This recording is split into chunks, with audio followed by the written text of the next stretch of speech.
Well, depending on your political persuasion, this week was either major win, a horrible loss, or a mixed bag. But in cheerful news, voters in Colorado have retained one of the most important pieces of their state's policy environment.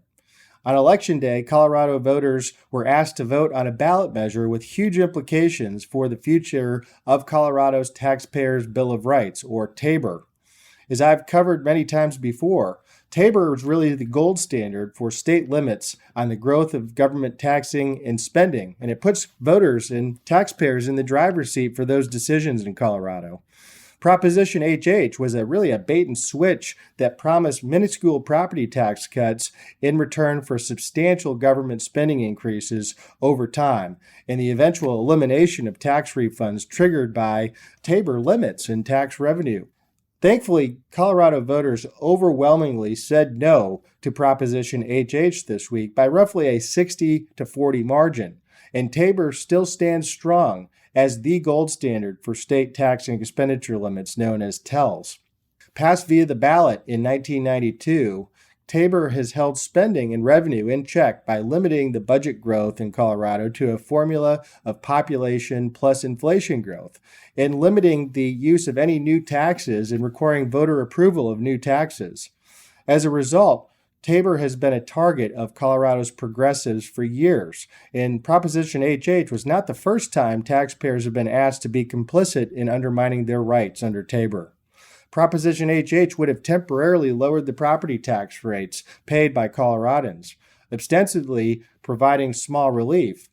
However, because revenue at all levels of government in excess of the spending growth allowed by TABOR must be returned to taxpayers, a small rate cut like this provides little relief. More importantly, Proposition HH would increase what the state is allowed to keep and spend by 1% each year. While it may not sound like much, over the next 2 years, these changes would have allowed the state to keep about $500 million more than it otherwise would have and spent that money.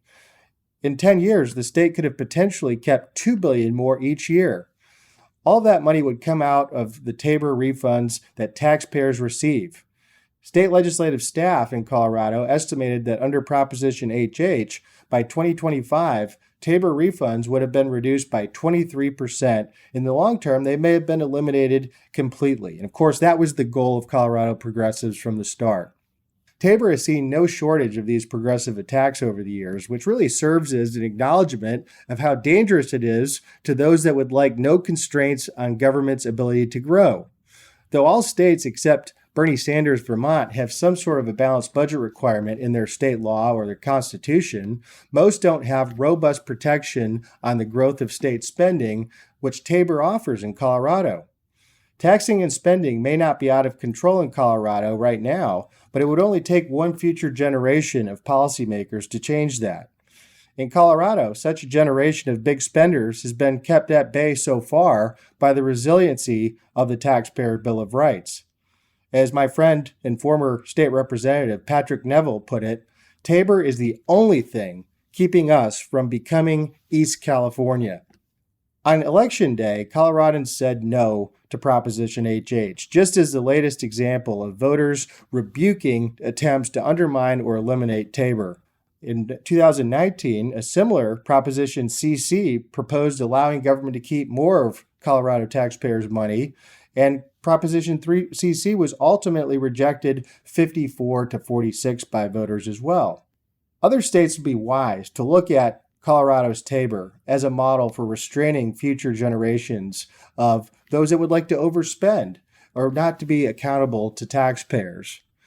In 2010, Colorado ranked second best in economic outlook in the Rich States, Poor States report that I co-author with Art Laffer and Steve Moore.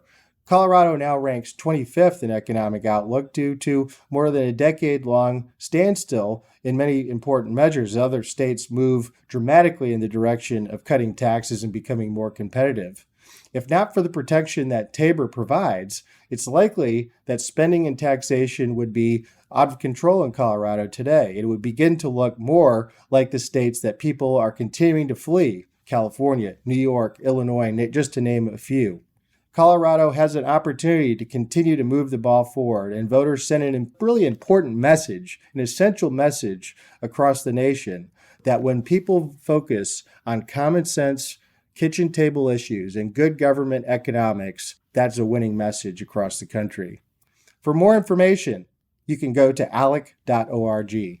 For American Radio Journal, I'm Jonathan Williams. Thanks for listening.